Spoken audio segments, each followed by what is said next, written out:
Hi Keith, good to see you again. I was just thinking about how long we've actually known each other, and believe it or not, I don't know if you remember this, but we first met each other in 1971. Wow. Okay. So I Yeah. think Thanks for making me feel very old, Gary. I think you were 11 then. I would have been, yeah, if it was December, I'd have been 11. Yeah. Yeah. So in fact, you would have been 10 because I think it was earlier in the year. Um, Right. so I was looking at Facebook yesterday, and I came across your the bit you put on about Father's Day, and I thought it was really a lovely thing, and I thought it'd be really great to actually do to just talk through some of these people that obviously that you met and worked with. But of course, there were Right. two very significant people in this story as dads. Of course, one of them was my dad, one of them is your dad. And those two, Indeed. our two dads, of course, they met in 1971. I was a teenager then, and they became friends, and our parents became close friends, and it was a great time living next door to each other. And there's lots of separate stories about that, but let's just firstly, I'm just going to share my screen, and let's introduce firstly. So let's go right. So that's my dad, and you remember him. He didn't look like that in 1971 when you met him. This was some years later, but he was a great character, and of course he was in some ways instrumental in getting you started in talking to your Yeah. parents about the fact that you have this ability, as you could see that you were really keen to act. And you're always taking on people's. I remember there was. Now you remind me who was the one that you did a lot when you were Frank Spencer. Frank Spencer. I mean, you were always walking around as Frank Spencer, and of course you were 10, Mm. 11 years of age. And I think my dad realized because I came from the creative background, and my dad had been through this thing where there was no opportunity really, particularly when he Yeah. started out as an artist. Mm. And then of course there's this lovely picture of your dad, and I just remember him so well. It's really for me. It's like yesterday. Yeah. Yeah. Seeing this picture, and he always had this. He was very jovial, and he always had this big smile on his face. So it's Mm. it's lovely to see that. Anyway, I'm going to pass it over to you. I've started with this picture of your dad before we go to the other dads that you referred to, Yeah. and so let you speak about your dad. Okay. Thank you. I mean, actually, I'm going to mention your dad, Gary, because I wouldn't. This wouldn't be taking place without him telling my dad and mum that when I was being kind of bullied at school and stuff, and I was pretty, I was trying to be as resourceful and jovial as I could be, and he said to them, instead of being a little man, why doesn't he be a big little man? And that stuck with all of us in our household, and kind of made us think that yeah, actually, that's not a bad idea because I'd just gone into grammar school. So my dad, um, as you can see, a policeman. My mum was a teacher, so a fairly not state, but maybe strict upbringing would be wrong. It was a loving household, but they were very much, well, we can say it now, Gary, old school, where you went to school, you did your 11 plus. I failed my 11 plus, but I got through my term reports. So I went to grammar school. So because I'd only just got to grammar school, it was a big thing then for me to come away from that and go into the unknown, really. Yeah. So your dad convinced, I think, my parents that, what actually, why don't you give it a go? Because he's young enough to be able to come back to that, into education, because there isn't much education. We go to a state school, Yeah. what there is if you don't do any work. But generally speaking, you are out, or you should be out all the time at auditions Yes. in those days. Yeah. So, our dads, between them, although they were worlds apart in their jobs and in all sorts of ways, they were both instrumental because my dad obviously had to make the decision that, okay, fine. And because to be fair to them, it could have cost them money because it was a fee paying private school. Yes. And but thankfully they never had to put their hands in the pocket because I just got lucky straight away. Yeah. So it was a good thing, a really really good thing, and I'm And very when, very grateful and to when you you for say you. you're lucky straight away, you're referring to the fact that you started to actually get parts and earn money. Yes, Yeah. yeah, and a lot of people say to me, "Well, how did you train? How did you get to do all that sort of stuff?" But I honestly think now, looking back, that you have to like there plays a huge amount of luck. I mean, there's some great stories about how luck plays a massive part in Yeah. how you do. Yeah. Yeah, I think because I enjoyed it, it was a freedom for me. When I got to stage school, Gary, I was Barbara Speak Stage School in East Acton at the time. Um, it was like going back 3 years in education because I'd learned quite a lot in the 18 months that I was at grammar school. And when I got there, I lived all that time at Barbara Speak Stage School on the knowledge, if you like, and the lessons from grammar school because I was Yeah. always out. And it was really great. But because I enjoyed it so much, I think that was half the battle. I think if the directors, producers, casting directors, other lead actors are sometimes in on the auditions, if they can see you're enthusiastic and they can tell that you're quite willing, and you have to be reasonably, intelligent. You've got to be able to understand a script, etc. Yes. And that was another big thing for me because by the time I started doing and actually appearing on TV, I was 13. Yeah. I mean, you look back now, Gary, and you think, I'd like to have perhaps done that again because my performance in Survivors was awful when you look back. And, but then other people thought it was okay. But And you just also learn and learn. that's also part of your development because there's a starting point, and Yeah. actually it's a very interesting book I came across called Wisdom, and one of the people in the book, all very well-known people in the book, one of the people in the book made the point you don't get to be extraordinary without passing through ordinary. Oh, okay, it's a good And quote. Yeah. if you look at, the great actors and you look at their very early stuff, you Mm. probably going, well, that wasn't great. But you learn as you go along and you develop, and that's the whole thing. So look, let's move on to the Okay. first of these other dads that you mentioned. Okay. So there's Eric, another yeah. policeman, yeah. Yeah, coincidence really. But he looks nothing like my dad, but they had the same name and job. So but I worked with Eric on a play called Wayne and Albert. It was a BBC Two. It was either Play for Today or a Playhouse. They were very, similar things. They were one-off 50-minute productions put out by the BBC. ITV weren't doing much in the way of that sort of thing at that time. And this was pre Eric was in the bill for Yeah. over 600 episodes. I mean, he was obviously one of the main characters in there, but this was pre that.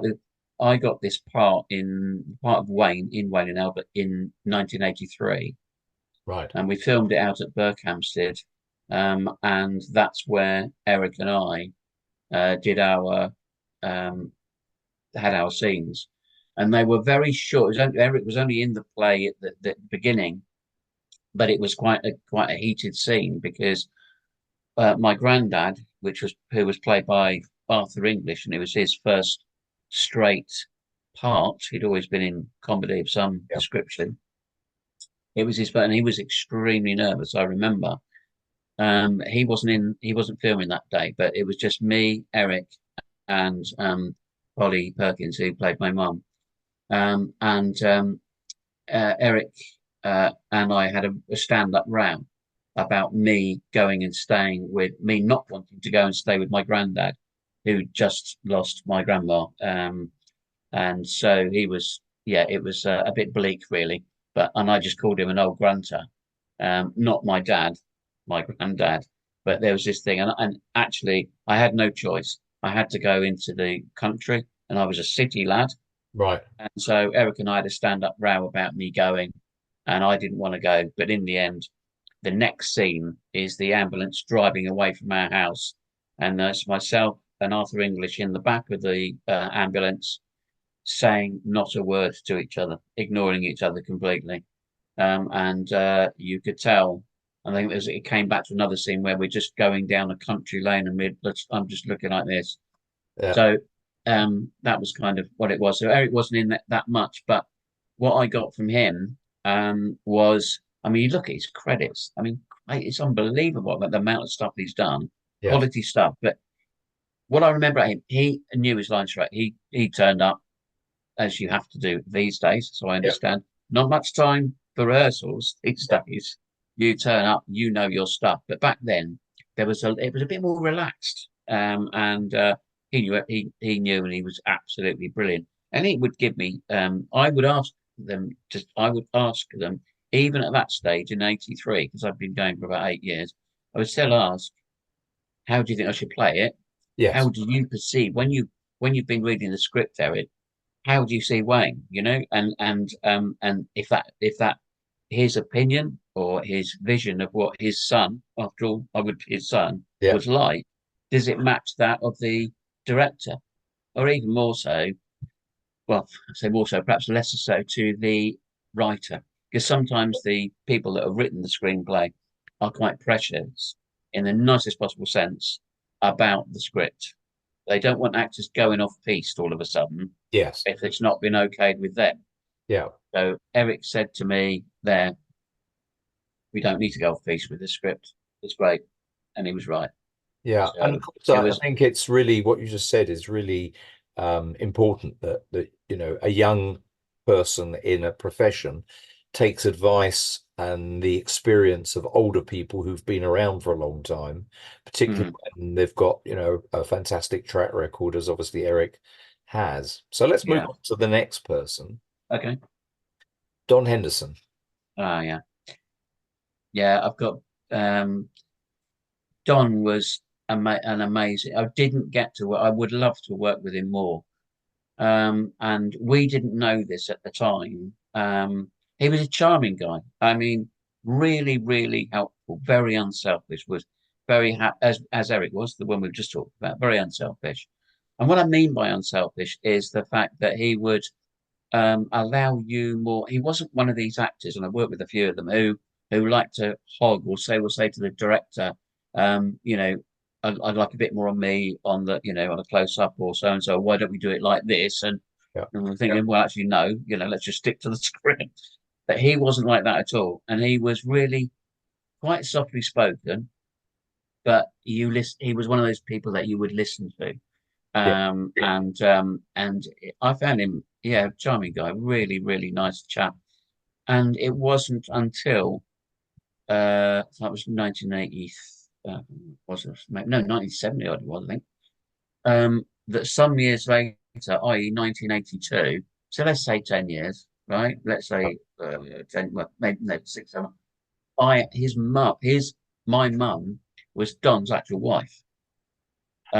So a lady called Shirley Selfox, and she and Don, yeah. So he was my dad, she was my mum, and the what I did with Don was a thing called Goodbye Darling, which was not a great show really. It didn't have great reviews. However, it was fun to do, Yeah. and you never know when you're shooting something whether it's going to be a hit or not. Oh, absolutely. Absolutely. Well, I And just know that from things that I've heard when you hear people talk about the success of something. I mean, I suppose one of the examples of that would be something like Friends, which has gone on to become such a major, major thing. But yeah, as I said, when they started out, they didn't know that was going to happen. So no. who's this next person? Okay, this is Gertan, yeah, Gertan Klauber. Now, this really, apart from Churchill's People, which is the first thing I did for BBC, this was my mum's favourite programme. So we were off to a flyer here, really. This is Gertan Klauber. He played my dad, and he in Upstairs, Downstairs. And Gertan, myself, and a lady called Frida Dowie, who played my mum, his wife, Yep. were Germans And it was in uh, World War, and we had a butcher shop, and the Brits had, out of retaliation, basically been vandalizing our shop and throwing stuff through the windows and basically beating us up. Yeah. So I literally was 13 years of age as practically a baby in arms. I mean, it was, I was carried in to the Bellamy household, Right. and I didn't have any lines. It didn't matter. I was featured quite a bit in it, really. But this was a big thrill for my mum, Yeah. because she just loved the program. So she was allowed up in the gallery. So she was looking down at Gertan and Frida and myself while we were filming, which was a great thrill for her. I, But and I remember upstairs, downstairs. I mean, it was something I think that was hugely successful, and so many people watched it. I remember we watched it at home all the time. Yeah, so it was a very, very successful. Yeah. it was, and also I think with those type of programs, when you have period programs, they tend to live a lot longer in terms of people's memories, and commercially, Yes. because it's like if you live in a period home and it's a Victorian home, you'll always be living in a Victorian home. Yeah. Doesn't matter what's going on outside Yes. and how many new household built up. Whereas if you do period stuff, and it's like why, the old films that they're still watched to this day, even the black and white ones, Yes. 633 Squadron, the Dam Busters, that Yeah. type of thing. But go back to Gertan, which is the old point, I guess. He was a real gentle soul, really. I wasn't, I didn't know, because I was only 13, I didn't know much about these people. Yeah. But all I can remember, he was like a gentle giant, really, and was really quite forceful in rehearsal, as I remember. Right. I think he was told, the director's told to kind of keep it down a bit, but because he was so because he was so angry, his butcher's shop being bombed, and then yeah, he was shouting quite a bit, but it was quite an interesting thing to do. Interesting, they did ask me to go back and play a Belgian, excuse my phone, play a Belgian child Right. in there as well, but I didn't. But I don't know why I was doing something else. I think, but he was he was a good dad, if you like. But to be honest, I don't remember as much about him as I do the others because I was only 13. Yeah. Okay. So Um, let's move on. Forbes Collins. yeah, I didn't realise how much he'd done. To be honest, I mean, Murphy's Mob. He was my dad in Murphy's Mob. He played Mr. Reed. I was Billy Reed. But in the show, my nickname and everyone called me Boxer. Yeah. They call me Boxer because I used to box in the show. Yeah. But I played more football than boxing. But anyway, that's a side story. But Forbes was in. Only ever did, I think, something scenes in the house with Shirley Stelfox, Don Henderson's wife. Right. Uh, but he'd done loads. I mean, because IMDb is the kind of just, as you know, Gary, website you go to and just check someone's history, showbiz Absolutely. history, if you Yeah. like. And he'd done absolute shed loads. And I wish I had worked with him a little bit more because I did find him quite an interesting guy on the times we had together filming. But because he was in 4 episodes, you think that was quite a lot. But when you do the filming, you do you film what they call multi-episodic. Yes. So when you watch the program, it doesn't go from excuse me, episode one all the way through chronologically. We didn't film it in that order from Right. episode one to episode 54, as it transpired. Yeah. And so what you go into the studio, and then Forbes and I would probably be doing, say, a scene from series one, episode six, or yeah, sorry, series one, episode six, scene 23, and then we might have a quick change and come back and we're doing series one, episode seven, um, scene 22. Do you know what I mean? So Yes. it was Yeah. so it, we had to watch the continuity on it, but that's why he could have done 4 episodes in one day. So we didn't spend that much time together. Yeah, But that's why I wish I'd spend more time with him. that's a really interesting point. And of course, I've heard, as I don't come from that background, but I've heard in the past people in who do the kind of work you do and have done talking about the fact that they might have been in something and not seen a particular other actor because they might have had different scenes and they never came across each other. Well, I did. I did. I mean, obviously, we'll be doing some other recordings on other subjects Yeah. um, too in the future, as we've discussed, Gary. But a good example of that would be I'm not going to go completely off piste here, but I've just done a tiny film where I was offered a small cameo in it, but I didn't get to meet anybody else in it. I went and worked for one afternoon in Salisbury, didn't see a soul apart from the director, and so. But anyway, we won a few awards for that. Yeah, it was called The Creep. So Anyway, let's move move on to the next on to one. the next one. Peter Childs. Oh, great. Yeah. I Peter was absolutely brilliant. He made me laugh anyway, which was great because but he'd been in absolutely loads of stuff as well.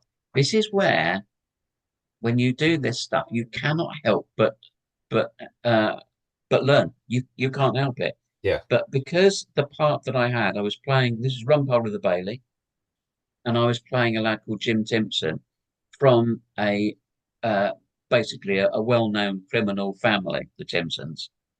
And my dad had obviously been a criminal himself, sort of thing. Yeah. And this was episode one, Rumpole and the Younger Generation. I think of series one. I think it was right at the beginning. So this was a kind of unknown thing, really, Gary, because I don't think I can't remember, but it was quite newish. There's some great people in this. And Peter, I remember, sat down with him in the rehearsal rooms, and I was asking him about some of the lines and how we'd play it because my part was I was a cheeky little um, monkey, and Doesn't it sound was the like way that, you, Keith.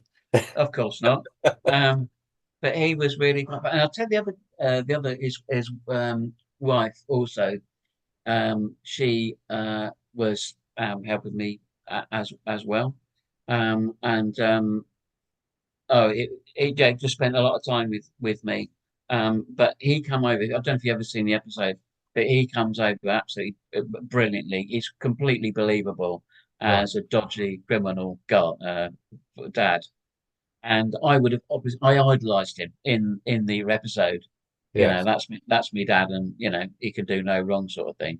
And I remember Leo McKern, obviously Ron Poe, discussing stuff with John Mortimer, who wrote it, Yeah. about Hang on just one second. Yeah. Sorry.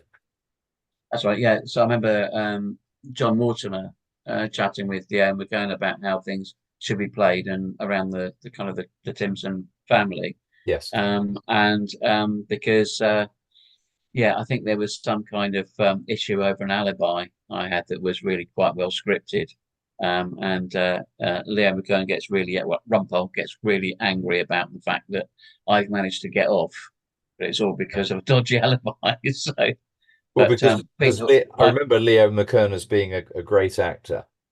yeah, no, he was absolutely was, and Yeah. he wasn't miserable all the time. He was fine, absolutely fine. But had a I was devastated. I mean, when Pete died, he died at 50. I Yeah. mean, that's no age, and I think we did No. Rumpole when he was 78, something like that, and yeah, he died about 10 years later. 7 years. Wow. Sad, very So, sad. and then the last one we've just got time to fit in is, of course, Ron Moody, who I remember as being such a great actor, and I loved him in the main character that you see on the left as Fagin. So, what was he like to have as your dad? Completely a one-off. Ron was. This was in the traditional Peter Pan pantomime at the Palladium, London Palladium, 1975. Lulu was Peter Pan. Rachel Gurney was my mum, so Ron's wife, and obviously he was Mr. Darling, and he also played Captain Hook. Right. And I was at 15, uh, the young, I was Michael, the youngest of the Darling children. Yes. My brother John was played by David Parfitt, and my sister, the eldest, was Tessa Wyatt, who was in Robin's Nest with Richard O'Sullivan. And Ron was a great corpser. I mean, again, we didn't have that many scenes together. Of course, it's completely different from TV. This is theatre, you know, it's a massive stage I'm play as just well. being handed a cup of tea, which is rather nice. Hang on 1 second. Okay, of Always nice to get a cup of tea in the middle of an interview. course it is.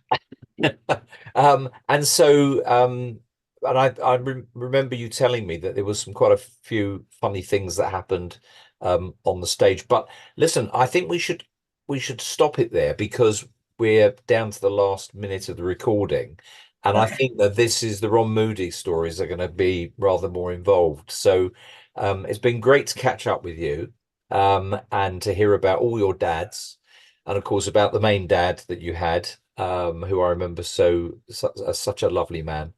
And let's talk further again soon, and Okay, we'll go into more detail about Ron Moody. lovely. Okay, Gary, thank you.